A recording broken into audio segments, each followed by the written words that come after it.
Nếu chưa đến nỗi quá béo, thì thông qua khống chế ăn uống kết hợp với thể dục thể thao có tác dụng giảm mỡ, giảm cân, góp phần chữa trị bệnh tật. 3. Với những bệnh nhân tiểu đường thể trạng yếu ớt, thì thông qua rèn luyện để nâng cao sức đề kháng, giảm thiểu khả năng viêm nhiễm và các bệnh cùng phát sinh. Sau khi hoạt động cơ thể thì có thể giảm bớt được liều lượng insulin và thuốc hạ đường. 4. Đối với bệnh nhân tiểu đường có hàm lượng cholesterol trong máu cao, thì vận động cơ bắp làm cho khả năng hoạt động cơ bắp được tăng cường. Mỡ sẽ được huy động hết, nên mức cholesterol trong máu sẽ hạ xuống, rất có lợi về mặt phòng ngừa biến chứng nhồi máu cơ tim, mạch vành, xơ cứng động mạch não. 5. Bệnh tiểu đường là bạn đồng hành bắt buộc suốt đời người, nên liệu pháp vận động cần được áp dụng một cách bền bỉ, kiên trì. Rèn luyện sẽ cải thiện trao đổi chất, hạ cholesterol trong máu, hạ đường trong máu, tăng độ nhạy cảm của cơ thể đối với insulin. Tóm lại, thể dục thể thao góp phần duy trì và tăng cường sức khỏe cho mọi người. Riêng đối với bệnh nhân tiểu đường, đó là một biện pháp khống chế và chữa trị hữu hiệu. Người mắc bệnh tiểu đường cần căn cứ vào hoàn cảnh khách quan, điều kiện sống, sở thích cá nhân và tình trạng bệnh tật của mình, theo sự chỉ dẫn của thầy thuốc để chọn lựa và tham gia một cách hợp lý các hoạt động thể dục thể thao. Nói như vậy không có nghĩa là tất cả mọi bệnh nhân tiểu đường đều thích hợp với hoạt động thể thao. Vấn đề được quyết định chủ yếu bởi tình trạng bệnh tật của từng người. 182. Bệnh nhân tiểu đường chọn lựa phương pháp vận động nào cho phù hợp với mình. Có khá nhiều phương thức vận động thích hợp với bệnh nhân tiểu đường. Khi chọn lựa phương thức thì nên căn cứ vào bệnh trạng, lứa tuổi, giới tính, mức độ các chứng bệnh kèm theo, kết hợp với sở thích của mình, tham khảo ý kiến bác sĩ. Một số hình thức hoạt động thích hợp với bệnh nhân tiểu đường như đi dạo bộ, chạy chậm, đi xe đạp, tập theo đài phát thanh, các bài rèn luyện sức khỏe, thái cực quyền.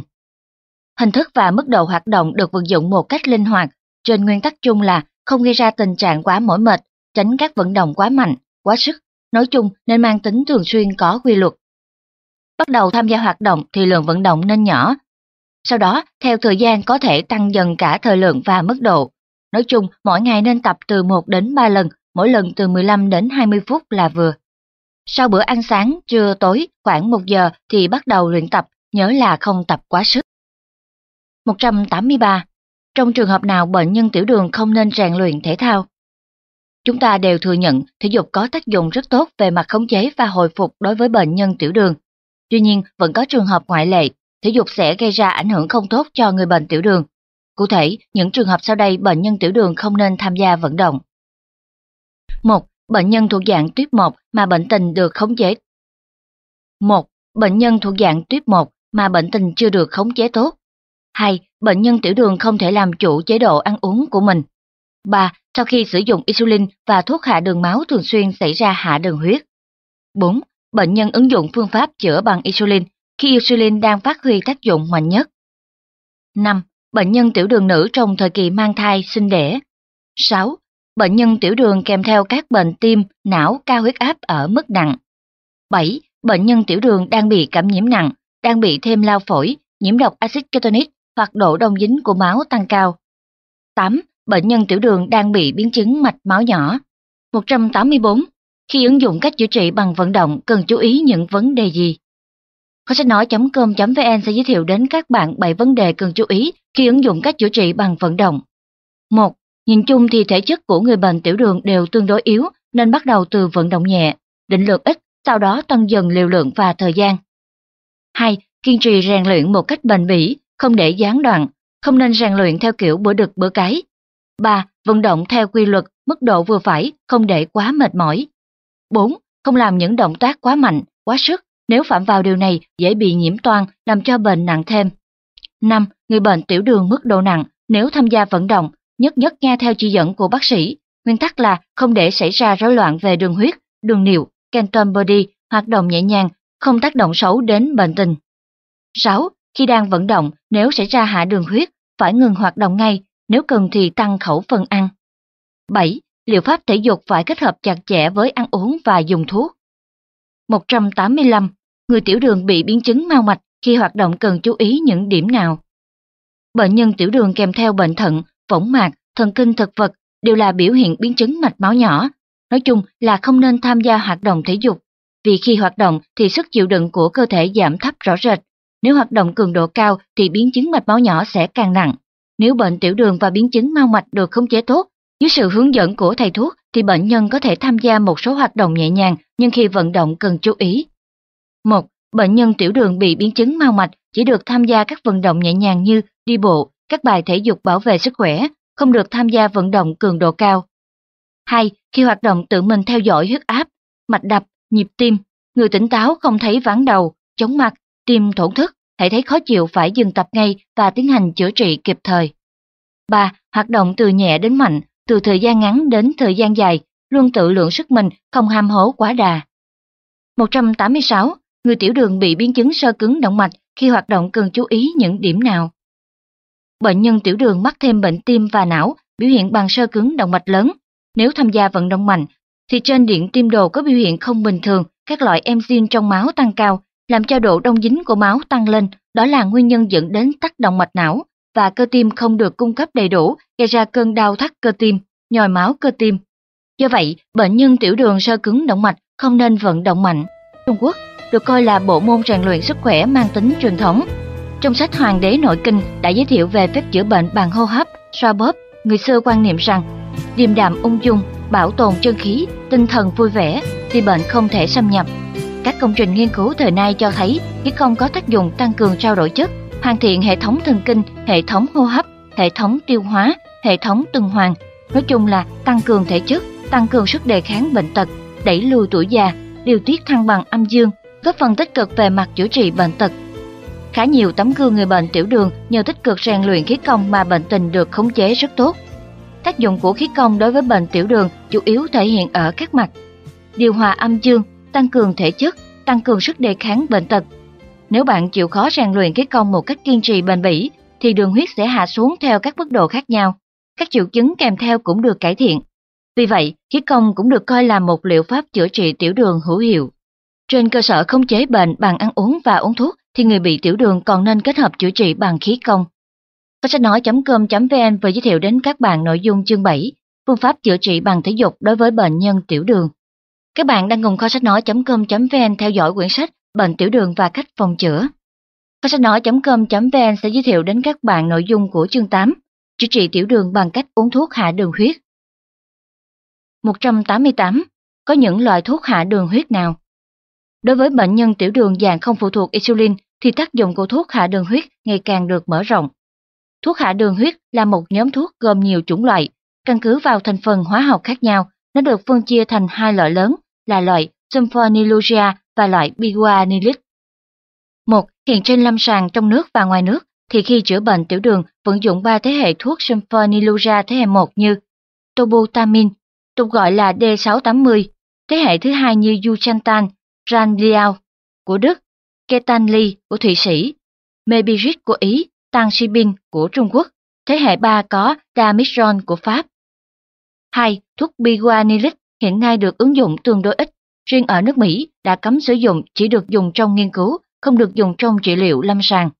Những loại biguanide hiện được sử dụng ở Trung Quốc gồm Fephomin, còn gọi là Trangtanlin, Dimethyl biguanide, còn gọi là Trangtanbian. Trong những năm gần đây ở Trung Quốc và ở nước ngoài, lần lượt sản xuất ra nhiều loại thuốc hạ đường huyết dạng biguanide, trong đó có chứa dimethyl biguanide, ví dụ như Hutandin, Laitan, Migdican. 189.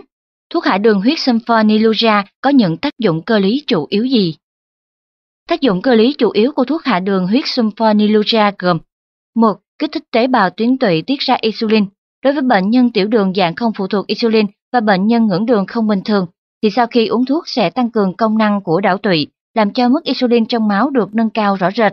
Với những bệnh nhân đã hoàn toàn cắt hết tuyến tụy thì thuốc không có tác dụng hạ đường huyết. 2. Tăng cường tác dụng thụ thể insulin trong các tổ chức xung quanh. Thuốc hạ đường huyết sulfonylurea có tác dụng tăng cường sức tác động qua lại giữa insulin và thụ thể insulin, làm cho tế bào cơ thể càng thêm nhạy cảm đối với insulin. Việc hấp thụ và tận dụng đường gluco của tế bào cũng được tăng cường. 3. Giảm thiểu tiết xuất gluco của gan. Sau khi uống thuốc hạ đường sulfonylurea thì glucogen gan tăng lên rõ rệt, nói cách khác là chuyển hóa đường gluco thành glucogen để dự trữ, do đó đường huyết không bị tăng cao. Khi đã nắm được nguyên lý tác dụng của thuốc uống hạ đường huyết sulfonylurea thì cũng hiểu được vì sao thuốc này chỉ thích hợp với dạng tiểu đường không phụ thuộc insulin. vì rằng trong cơ thể người bệnh tiểu đường dạng không phụ thuộc insulin, đảo tụy vẫn còn có khả năng nhất định tiết ra một phần insulin. Sau khi ăn cơm, đường huyết tăng nhanh, thuốc này có thể kích thích cho đảo tụy tiết ra lượng insulin nhiều hơn, từ đó đạt được mục đích hạ hàm lượng đường trong máu. Đối với bệnh nhân tiểu đường dạng phụ thuộc insulin, nếu chỉ sử dụng một loại thuốc này thì không thích hợp vì đảo tụy trong người họ đã suy kiệt hết chức năng. Cho dù thuốc kích thích đó cũng chẳng tiết ra được bao nhiêu insulin. 190. Hiện nay thường sử dụng các loại thuốc hạ đường huyết sulfonylurea nào? Nó có những đặc điểm gì? Những loại thuốc hạ đường huyết sulfonylurea hiện đang được sử dụng nhiều là: 1. Tobutamin, thường gọi là D860.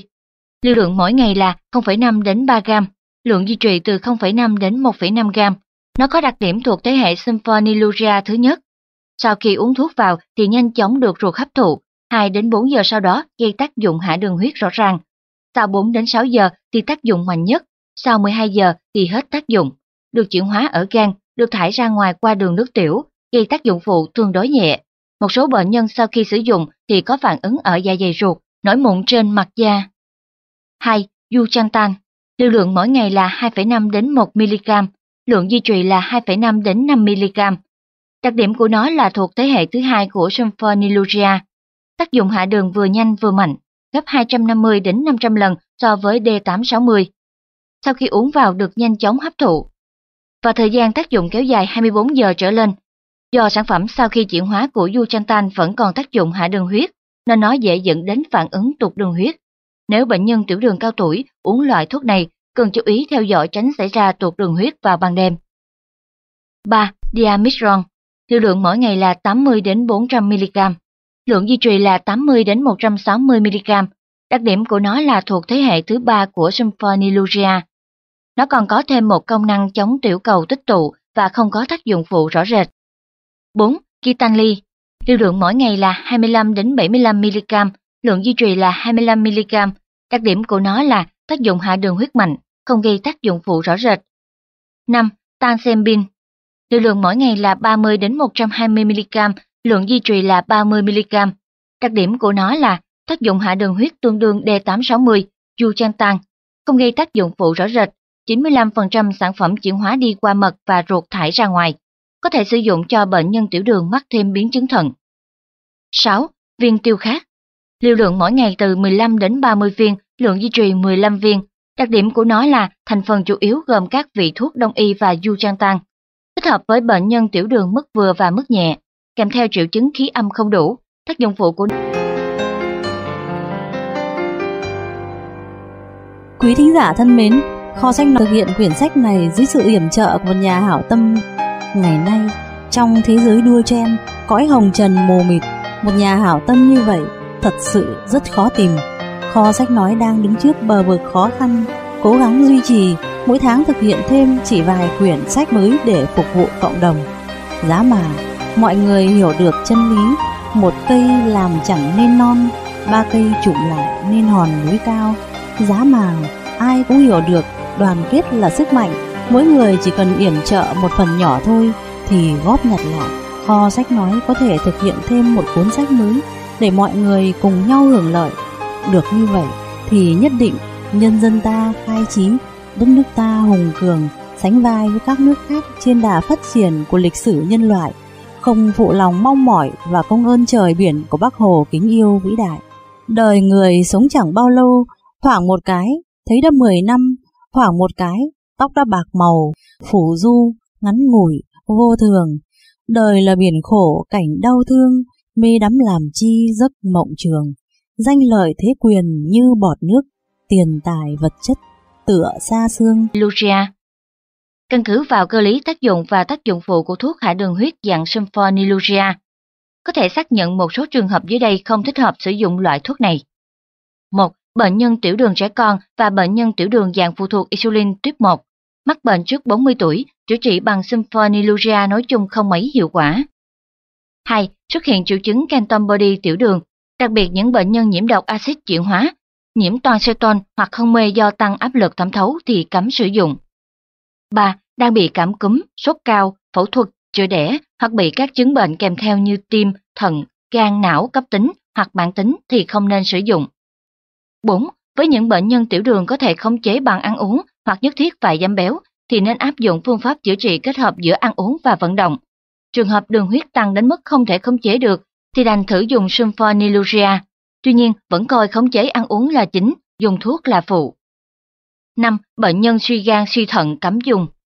6. Bệnh nhân có triệu chứng hoàng đảng, hệ thống tạo huyết bị ức chế, thiếu bạch cầu không nên dùng.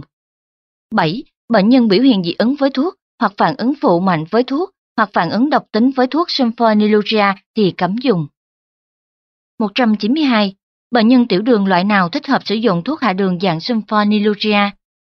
1. Bệnh nhân tiểu đường dạng không phụ thuộc insulin type 2, mắc bệnh sau tuổi trung niên, mà thông qua khống chế bằng chế độ ăn uống không đạt được kết quả như mong muốn, thì có thể dùng thuốc hạ đường huyết sulfonylurea. 2. Trong những năm gần đây, người ta đã kết hợp giữa insulin với sulfonylurea đối với bệnh nhân tiểu đường type 2. Mỗi ngày sử dụng insulin từ 40 đơn vị trở xuống, thì mỗi ngày chỉ cần dùng 20 đơn vị insulin càng hiệu quả hơn. Khi bệnh nhân tỏ ra không thích dùng insulin, thì có thể thay thế bằng sulfonylurea. 3. Đối với bệnh nhân tiểu đường dạng không phụ thuộc insulin, nếu hàm lượng đường trong máu khi bụng đói lớn hơn 11,2 mmol trên lít, tức 200 mg/trăm, thời gian mắc bệnh chưa đến 5 năm, chưa từng chữa trị bằng insulin, trong lượng cơ thể bình thường hoặc béo phì, thì có thể chọn dùng sulfonylurea hoặc biguanilide để chữa trị. 193. Nếu uống thuốc sulfonylurea lâu dài, liệu thuốc có bị mất hiệu lực không? Do đa số bệnh nhân tiểu đường dạng không phụ thuộc insulin thường có thời gian mắc bệnh dài, nên thời gian dùng thuốc nói chung khá dài. Trong sử dụng lâm sàng, đôi khi xuất hiện hiện tượng lúc đầu sử dụng Duochantan cho thấy hiệu quả tốt, nhưng sau khi dùng một thời gian thì hiệu quả thuốc kém hẳn. Đó là do dạng thuốc sulfonylurea có thể mất hiệu lực ở giai đoạn đầu và giai đoạn cuối. Do vậy, trong quá trình dùng thuốc cần phải theo dõi chặt chẽ. Nhìn chung, thuốc mất hiệu lực trong giai đoạn đầu thường xảy ra trong vòng 6 tháng sau khi uống thuốc, mất hiệu lực từ 5 đến 20%. Còn mất hiệu lực trong giai đoạn cuối thường xảy ra sau 2 năm uống thuốc, mất hiệu lực từ 3 đến 30%. Một số bệnh nhân khác tạm thời chuyển sang dùng insulin chữa trị một thời gian, sau đó quay lại dùng Duochantan thấy hiệu quả, lại được phục hồi. Uống thuốc sulfonylurea lâu dài sẽ không làm cho công năng đảo tụy bị suy giảm. Có đến 60 đến 80% bệnh nhân sử dụng loại thuốc sulfonylurea lâu dài, ví dụ từ 20 năm trở lên mà vẫn không thấy thuốc bị mất hiệu lực. 194. Thuốc hạ đường dạng sulfonylurea thì nên xử trí như thế nào? Trong các loại thuốc dạng sulfonylurea thì D860 hay gây ra hiện tượng tụt đường huyết đối với bệnh nhân. Do vậy, thuốc này ngày càng ít được sử dụng. Còn lại thuốc Duochantan thuộc sulfonylurea thế hệ 2 thì gây ra tác dụng vừa nhanh vừa mạnh, thời gian tác dụng lại dài. Tuy nhiên, nó cũng có thể gây ra tụt đường huyết, uy hiếp đến tính mạng bệnh nhân. Do vậy, khi sử dụng cho bệnh nhân tiểu đường cao tuổi cần thận trọng. Diamizon thuộc dạng sulfonylurea thế hệ 3 cũng giống như hai loại thuốc trên, có thể gây ra hiện tượng tụt đường huyết. Đó là vì thuốc sulfonylurea kích thích đảo tụy tiết ra một lượng lớn insulin, làm cho hàm lượng đường trong máu hạ xuống quá nhanh đến mức bình thường. Nhìn chung, hiện tượng tụt đường huyết thường xuất hiện sau khi uống sulfonylurea từ 1 đến 2 giờ. Còn nếu sử dụng insulin thì xảy ra tụt đường huyết chậm hơn, vì sau khi uống vào thì thuốc được bài tiết ra chậm hơn. Các trường hợp tụt đường huyết mà thời gian kéo dài tương đối lâu thường xảy ra đối với bệnh nhân tiểu đường cao tuổi, kèm theo triệu chứng suy thận. Khi xảy ra tụt đường huyết, phải áp dụng biện pháp cấp cứu ngay. Nếu thấy người bệnh lâm vào tình trạng tâm trí bất tỉnh, thì cho uống đường gluco hoặc các loại nước đường khác. Nếu tụt đường huyết dẫn đến hôn mê thì phải tiêm tĩnh mạch, 60 mg đường gluco 50%. Sau khi có chuyển biến, còn phải tiếp tục theo dõi một thời gian, vì hiện tượng tụt đường huyết do sulfonylurea có thể tái phát sau 1 giờ hoặc nhiều giờ. Phải chờ cho bệnh nhân hoàn toàn tỉnh táo hẳn. Nếu trong vòng 1 giờ hoặc vài giờ bị tái phát, thì lại cho uống nước đường. Một số bệnh nhân hay bị tái phát thì phải theo dõi mấy ngày liền mới hoàn toàn yên tâm. 195. Thuốc hạ đường dạng sulfonylurea gây ra những tác động phụ độc hại nào? Hầu như các chế phẩm từ thuốc hạ đường huyết sulfonylurea đều gây ra tác dụng phụ ở các mức độ khác nhau. 5% bệnh nhân sử dụng thuốc thì có biểu hiện chán ăn, buồn nôn, ỉa chảy hoặc đau bụng do phản ứng ở dạ dày và đường ruột. 2 đến 3% bệnh nhân có phản ứng trên da, ví dụ ngứa ngáy phát ban, nổi mụn hoặc viêm da dạng bong lóc. Một số bệnh nhân bị ức chế xương tủy. Các loại thuốc hạ đường dạng sulfonylurea đều có thể gây ra hạ đường huyết, thậm chí dẫn đến hôn mê tử vong, cần hết sức thận trọng đề phòng. Tác dụng phụ của D860 tương đối ít và nhẹ. Một số bệnh nhân sau khi uống thuốc này có biểu hiện chán ăn, đầy bụng, cũng có thể nổi mẩn mụn, mề đay trên da. Cá biệt, bệnh nhân bị vàng da, giảm bạch cầu. Duochantan ngoài khả năng gây ra tụt đường huyết nghiêm trọng, còn có thể làm cho một số bệnh nhân bị phản ứng ở dạ dày đường ruột, tạm thời làm giảm thiểu bạch cầu và tiểu cầu, cũng có thể gây ra mụn ngứa dưới da, nhức đầu, đau bụng, thị lực giảm sút, tay chân run rẩy. Khi uống Chlorosulfur Robiluria có thể làm cho một số bệnh nhân đỏ mặt, tim đập mạnh, thở gấp, tim đập quá nhanh, hoang đãng hoặc hạ đường huyết. 4% bệnh nhân sử dụng lâu dài Chlorosulfur Robiluria sẽ ra tụt hàm lượng natri trong máu. Các bạn vừa cùng Kho Sách Nói theo dõi chương 7, phương pháp chữa trị bằng thể dục đối với bệnh nhân tiểu đường và phần 1 của